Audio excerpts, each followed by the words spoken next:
This is going to be your weekly twin flame soulmate relationship tarot reading. If it's meant for you, it's meant for you. We're going to take a look at the connection between you and your person. So in the comments, please let me know your zodiac signs and your word of the day. Okay, let's get some overall themes and messages for this reading. You know, the moment I turn on the camera, here comes karma, right? We can't do a reading without karma. Okay, let's see, baby. Let's do this and see what happens. Okay, let's get into it. And we have the Fool energy. Okay, trusting and taking a leap of faith. Have the courage to embrace change, take risks, and be adventurous. Absolutely. This really is a time of change right now. And as I always say, we have to embrace it. What do we have to lose right now? Oh, karma says nothing to lose by jumping in head first. Okay, karma, I love you, but we can't do this right now. All right, let's see what else we need to know. I wonder how many times this is going to happen in the reading. All right, we have the 12th house. Oh, the 12th house is unknown. It's spirituality, transcendence, karma. Well, there you go. My kitty cat karma was just here. Sacrificial, service, and healing. Okay. Yeah, the 12th house really is unknown territory, right? It's the things that can't be seen. So let's get another card here. Let's do a Moonology card. It's calling my name over here. And we have the end of a tough cycle approaches. Okay, so the end is the beginning is the end. And you know what's really interesting about these two cards? Here's the new beginning, here's the end, and there's the unknown that's in between, right? The spirituality, the transcendence, the karma, the sacrificial service, and healing, all intertwined along the way. So we really can't make this up. We're going to get into it. We're going to use the tarot now to see what's going on in your headspace, your person's headspace, your heart space, their heart space, overall energy and underlying energy. And of course, feel free to swap sides if it makes more sense. Now stick around because after this layer, we're going to do some oracle cards that are relationship based to kind of clarify. And then we're going to go into the after tarot to see what's in the near future. So in your headspace right now, we have the Fool. The universe is like, I said what I said. And with that, here comes karma again. I know she's coming. Okay, the 7 of Pentacles. Now, let me just move this kitty cat. She's resistant. She's persistent. Okay, it's been like 3 times now that she's interrupted this reading. So the 7 of Pentacles, here she comes again. Okay, that would be number 4, karma, if anybody's keeping track. Every time I film, I feel like I'm asking, how many times do you think the kitty cats are going to jump in? Okay, 7 of Pentacles means the seed is planted. It's not going to harvest overnight. It will in due time. But it's interesting. I feel like the days are flying by, but the process feels very slow. A lot of people are struggling with patience right now, you know, and remember, patience isn't waiting. You know, when people say to me, but Kelly, I'm patiently waiting. Those are contradictions in my opinion. Patience means I'm going to go live my best life. I'm going to do what I got to go do and let things attract to me. Waiting means I'm sitting stagnant, and we don't want to be stagnant. In your person's headspace, there's the Empress, see, birthing a whole new cycle. Venus energy, self-worth, self-value, self-respect. Taurus, Libra energy. Oh, 2 cards came out, and what are they? The 10 of Pentacles and the Strength card. It's almost like your person is trying to find the strength and the courage for that new beginning, but also 10 of Pentacles is a tangible fulfillment. It's like having the home, the family, the dog, the cat, everything, you know, sort of in order. So let's take a look at your heart space. What's going on in your heart? Ace of Wands, a spark, passion, new creative beginnings. So again, new beginnings here. And the 10 of Cups. Look at that. 10 of Pentacles and the 10 of Cups. So 1010 could be an angel number you're seeing. 10 of Cups means wish fulfillment, emotional fulfillment.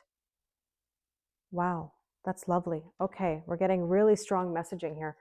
And let's see what else. I mean, look, there are very lovely vibes in the air this last bit of July. King of Pentacles, very slow moving. This is my point. But there is abundance in the long run.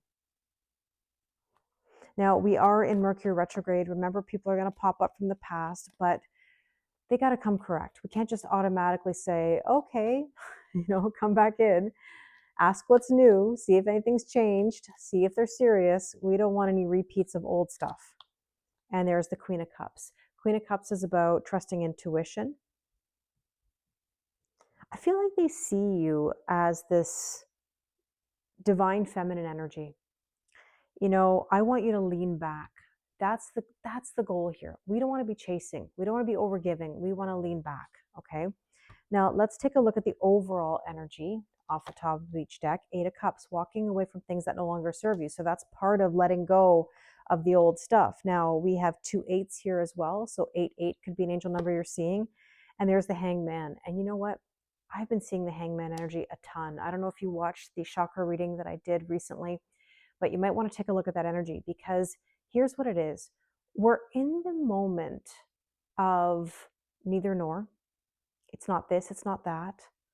I've got to make a move, but I don't have to act too quickly either. I know I'm going to make the move, but I may not be ready yet. It's kind of this need for balance. Okay. Now, the Hangman in general is about taking a pause, trying to find some clarity. So that may be what you're doing. It also could be being in limbo or neither nor. And that's what I was kind of saying here too. Like, we have the Fool, which is a brand new beginning. And here we have the end of a tough cycle approaches. So there's the end. And that 12th house is the house of the unseen, right? It's the spiritual house. So it's almost like we're trying to find our way. We're navigating. And the underlying energy is the Hermit. See, there might be a desire here to hermit or isolate, but it also is an energy that says, what do you want?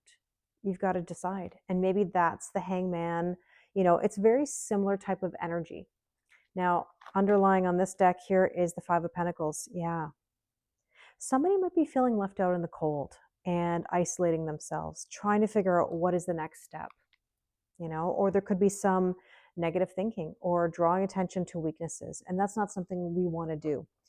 However, sometimes it is necessary in order to gain some clarity and then act, right? Make a move. So let's get these Oracle relationship cards here to clarify some of these energies. Now, in your headspace, there is alchemy and ancestor guides. You know, it's interesting. In that chakra reading that I mentioned a moment ago, there was an ancestors card. You might be feeling your ancestors coming through, getting signs and synchronicities.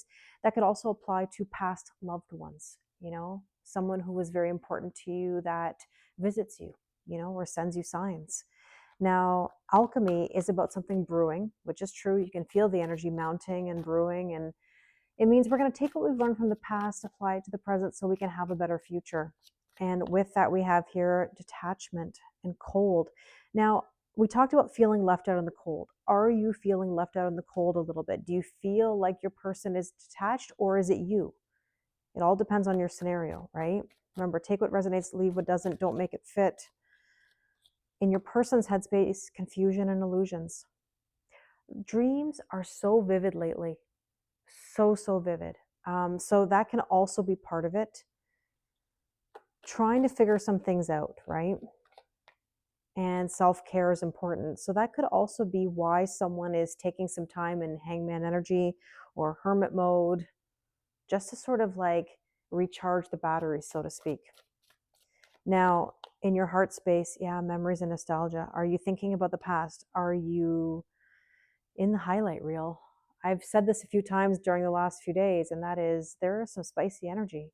Highlight reel, fantasizing about somebody that you feel very deeply connected to, replaying old scenarios in your head. You gotta be careful with that. It can be fun sometimes, but can't be all the time. Now, this is facade or beliefs. Somebody's been wearing a mask. Either somebody's not saying something, you know, could be their feelings. In general, information could be held back. Let's see what else. In your person's heart space, regret and repression. Repressing feelings, regret for ways of handling things. And there's the Ace of Cups, Ace of Water here. They could be a water sign, or you are, or someone has those placements. But this is the need to fill one's own cup emotionally. In order to have 2 of Cups, which is like partnership and love, you got to fill your own cup. So again, there could be like a recharging of batteries or emotional capacity. Overall energy is death and rebirth, Scorpio energy, and taking actions. You know what's so funny? Again, it's like repeating messages, like new energy, closing something out, death and rebirth, and then like there's the action, the ending of something, the rebirth. Now, underlying energy is Saturn. Yeah, restrictions, commitment could be an issue. We got to be in the present moment. And this is what I was saying. It's okay to be in the highlight reel every now and again, but you got to be super careful with that. All right, let's get into the after tarot. Here comes karma. I know, baby. You gotta wait. Because she's about to mess all these cards up. Let's take a look at the after tarot and see what's happening in your headspace. Yeah, the Nine of Pentacles. It's asking you to feel good in your own skin. Focus on you right now, your well-being. Ten of Wands is about putting down the burdens. If you've been feeling mentally, oh my gosh, she took a giant leap. You wouldn't even believe the jump that she just took. How many are we at now? My goodness. I don't even know where this was. Does it really matter? I don't know. Oh, right here. I see. Oh, maybe not. Oh, right here. Sorry. I knew she was going to do something. I had a feeling. Okay. Ten of Wands is burdens, mentally, physically, spiritually, and emotionally exhausted. So what's going to happen is you're going to start putting down the burdens. Here she comes again. You're going to start putting down the burdens and go to that Ace of Wands, which is a spark of creativity and new energy. Wow, she is persistent. So I'm going to have to pick her up and put her somewhere else. So that's another repeating message there, that Ace of Wands technically coming from that Ten of Wands. Because putting down the burdens means putting yourself first, okay? And then there's another 10. We're seeing a lot of 10s. 10 is 1 plus 0. 1 is a new beginning. 10 is closing out a cycle. So in your person's headspace, we have here the High Priestess. Information will divulge or be divulged as you ascend. As they make moves, they're going to get more clarity. And there's the Knight of Swords, which means they're going to win some battles. They're going to move forward swiftly. And in your heart space, Judgment. It's a wake-up call. Yep, things are going to be shaken up. News coming in, changes being made, transformation. And there's that Strength card, number 8. A lot of repeating numbers here. Strength and the courage to move forward. And in your person's heart space, there's the King of Pentacles again. This is seriously like I said what I said. A lot of repeating energies here. This is about getting the abundance. Like there's the coin that says you made it. You're successful. And with that, we have, see, there's the coin. You're successful. You're nourished. Everything is good. So tangible new beginnings. And overall, we have here the Seven of Wands. This is saying like, I'm ready to stand up. I'm ready to take action. And there's the Two of Cups. I told you, Two of Cups earlier. To get that Two of Cups, you need the Ace of Cups. So there's the confirmation of what I said. Look at that embrace. Look at the little kitty cat here. Maybe that's why Gretchen. If you know my previous cat, Gretchen, she passed away in 2023. And lately, I have been finding myself calling Karma Gretchen. And it's because they're so similar. I always say that, Gretchen sent me karma, but that's like the second slip that I've had in the last few days where I'm calling her Gretchen. Anyways, there's the kitty cat here. Underlying energy, there's the Magician. The Magician is about manifestation, communication, having all the tools. Think of Mercury retrograde, so Gemini and Virgo energies, and here we go. There's the Eight of Cups again, walking away from things that no longer serve you. We are really getting a lot of repeated messages, so this is interesting. So let's get some last bit of guidance here using the trusty Romance Angels Oracle deck. This is a classic deck. I don't know how many of you have used the Romance Angels. I don't believe it's in print anymore, but it is a classic. So for you, we have here engagement. Your love life is ascending to a higher level of commitment. Beautiful. We like that. And with that, oh my goodness. There's so many union videos happening right now and energies, and I'm not surprised. I mean, look at this. I don't like to play into those type of vibes because, we need to also have discernment. But look at this engagement, wedding. Look at her face as she looks at him. She's like, is this real? Oh my. Like you can tell she's so happy. Well, this situation involves marriage. I don't even have words. I really hope this resonates with you. If you'd like to do a personal reading with me, the link is in the description box below. Thank you very much, and I wish you an amazing day.